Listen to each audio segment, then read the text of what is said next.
Well, good evening and welcome to Tucker Carlson Tonight. If you've been watching TV today, you know that thousands of children walked out of school across America demanding the passage of new gun control laws. This follows the mass shooting in Parkland, Florida, of course. The walkout is being hailed by a ruling class as an act of moral bravery, but of course students do not act independently, brave as they may be. They can't act independently. They're under the control of adults. In this case, by definition, they're in school. So when you hear 16-year-olds scream, "Hey NRA, how many people did you kill today?" you can guess about whether they know what they're saying or whether they really believe it. Some of them do, but you can be certain adults are behind it, and they are. Today's events were organized by the Women's March with the support of dozens of other groups, from Michael Bloomberg's gun lobby to Planned Parenthood. Celebrities, journalists, political elites across the country cheered them on. The TV channel Nickelodeon went dark for 17 minutes to show support for, quote, kids leading the way.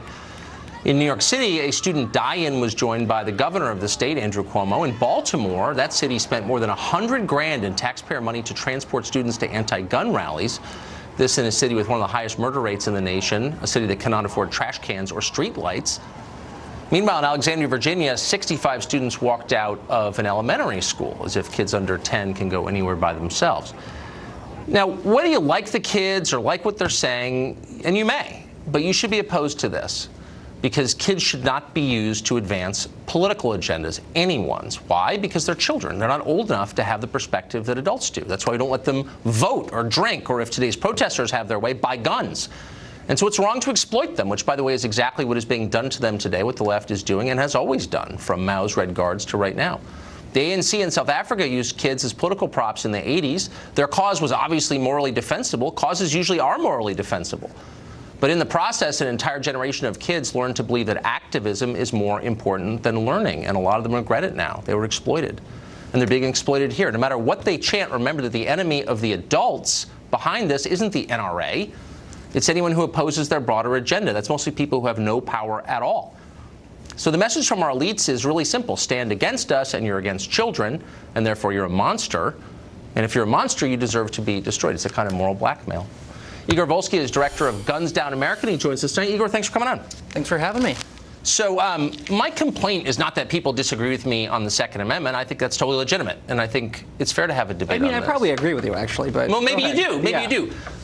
My first problem is the use of children to make a political point. So would you, for example, I know you supported what happened today, have a problem if these kids were being driven by their teachers in buses to an NRA rally? Or if they were rallying against transgender bathrooms, the March for Biology? How would you feel about that? Well, you know what I love to see?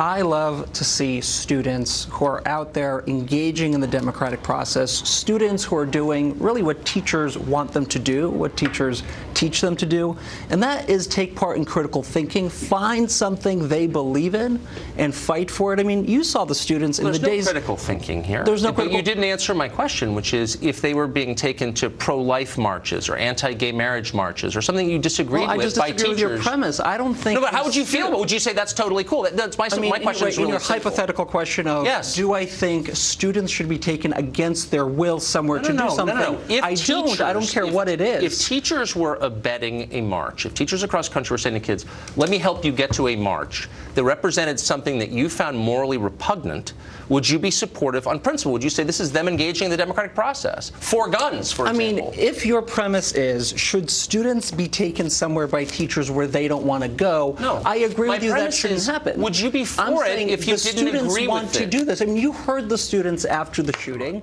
You heard what the students said. They believe this in their gut. And the reason is, Tucker, is because they've experienced these bullets. They've heard these bullets. They've buried their classmates. That's why they're doing this. Nobody's forcing them what you're to doing, engage in this. And I'm not saying that. Kids who are under the care of a teacher who has control of their grades in life are not free agents. They can't act fully independently as you and I can because they are under the control of an authority figure. This is really simple. This is why teachers aren't allowed to have sex with students, because they're in power and the kids aren't. So why are teachers allowed to direct kids toward a political ideology? It's really simple. Because the teachers are not directing students to anything. This is student-led. This is the power of this movement, of this moment, is that we're now in a situation where students are saying enough is enough from the lawmakers who don't want to change the gun laws. Enough is enough from the NRA who wants to just push their guns everywhere agenda and for everyone agenda. We're going to push for change. That's what they're doing. That's what's really inspiring about all of this.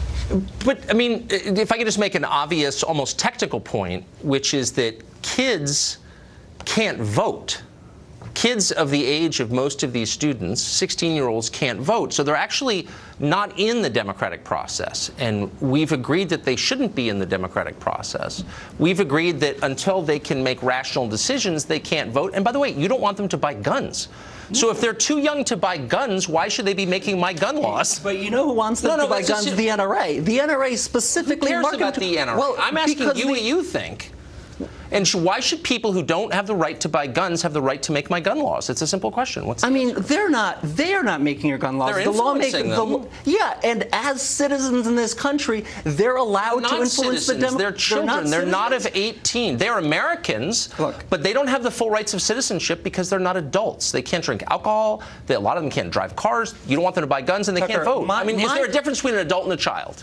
I mean, of course. Okay, then why don't you acknowledge that then? Well, of course there's a difference. My point is they've been placed in this situation where their lives are in danger in American schools. And the reason is because of decisions, A, that lawmakers made, and B, because of the agenda of the NRA that wants to put even more guns into their classrooms. And I think it's okay for them, and I think it's, in fact, noble for them to say, I get it, because you like it, but if they were going out, if one of their teachers, some scary alt-right person, was taking him to a Milo rally, you would freak out, as you know. And you know it. Just admit it. And let's just be honest with each other.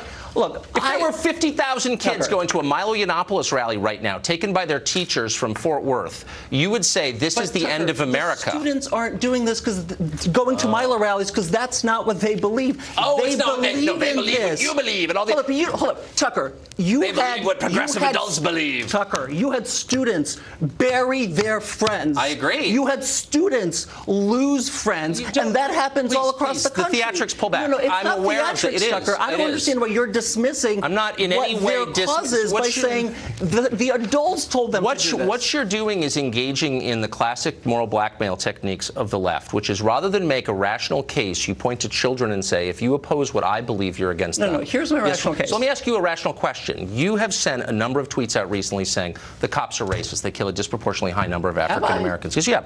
Look, I'm not attacking you for that. I don't tweet about that.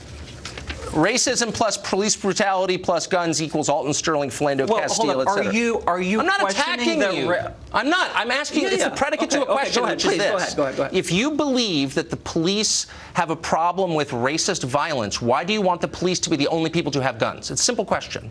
Well, I don't want the police to be the only people to have guns. I want to move us to a country where we have fewer guns and where we don't have assault weapons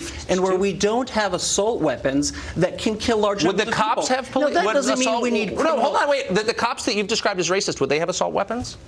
Tucker, I'm asking a sincere question. Why don't racist. I am arguing that racism plays a role in the disproportionate murder of young black men. And I don't know why you're so trusting of police you say are killing people out of animus. You know that's not what I'm saying. Look, I want to have a serious conversation. I'm trying to have a serious conversation. You're telling me I'm dismissing the children. You are dismissing the children. You're laughing at you. I have 4 children. I'm not dismissing the children. You're dismissing these children. Of course I'm not. I think you are. Numerous top Democrats went out of their way to pander during today's protest. Watch. We need laws, not nice thoughts and prayers. Yeah. The NRA has made me public enemy #1, and I'm proud of it. Are you going to vote out of office the people who take the gun lobby money and put your safety at risk? The NRA has held Congress hostage for years now. These young people have shown up to spring us free. We need a vote now. We need a vote now. We need a vote now. Dan Bongino is a former Secret Service agent and a contributor to NRA TV, and he joins us tonight. Hey, Dan, so what do you make of this? What do you make of this march? Well, a couple things are going on here, and your prior guest did it, and Nancy Pelosi just did it. A number of those politicians taking advantage of those kids at a rally I thought was designed to reduce targeted school violence, not to pass legislative items on the Democrat agenda. But, you know, shame on us for bringing it up, Tucker. We're the ones who are dismissing the kids, according to the left. But he did two things, your prior guest, which is interesting here. First, he did the appeal to emotion, where they talk about emotion as if emotion is reason in this case. Of course we all feel horrible about what happened in Parkland. That the point stipulated. There's no dispute there. But what he does is he confuses the emotion surrounding the situation with reason and reasonable measures that going forward would reduce school violence. But he did something else that I found particularly disturbing, and they do it too. The liberals do this all the time. They do this utopian fallacy thing where they say things that are clearly nonsensical, designed to make you look foolish. What they do is they say things like, well, we all want fewer guns in schools. Of course we do. But you don't get to pick that. The darn bad guy does, Tucker. The bad guy walks. You think the bad guy walks in there in the school and he goes, oh, listen, there's a sign up that says we want fewer guns in schools. Let me turn around. We don't live in utopia. We don't live in a perfect world. And it's really infuriating having a debate with people who constantly engage in these silly tactics, never want to get anything reasonable done. Yes. And they do this strictly to make you look silly. So how would you feel if your child's teacher were proselytizing about a very specific political view and then took him out of school, put him on a bus, and brought him to a political rally? Wouldn't you have a right to be outraged, since that's not why you're sending him to school? I'd be pretty pissed, Tucker. I send my kids to school to learn, reading, writing, and arithmetic. I don't expect political indoctrination. Now, I don't listen. If a teacher has a political opinion, and it's happened to me before, I've lived in a couple liberal states. I, unlike a lot of liberals, encourage my daughters to go back to school and make their case and make it in a reasonable fashion. And you know what? If the teacher gives them a bad grade because of it, we can go fight that fight. But that's what reasonable people do. They don't encourage kids to walk out of school during the middle of the day. I mean, you know what kept occurring to me today? What happened? God forbid one of these kids walking out of school was hit by a car or something like that. I don't send my kids to school to engage in a political protest. Come on. No, and you ought to pull your kids out immediately if they are exploited in the way these kids are being, in my opinion. You ought to pull them out anyway. It's a joke. Dan, thank you. Great to see you. Yes, sir. Good to see you. Well, the press were almost unanimous in their positive, fawning, uncritical coverage of today's walkouts. Here's a selection.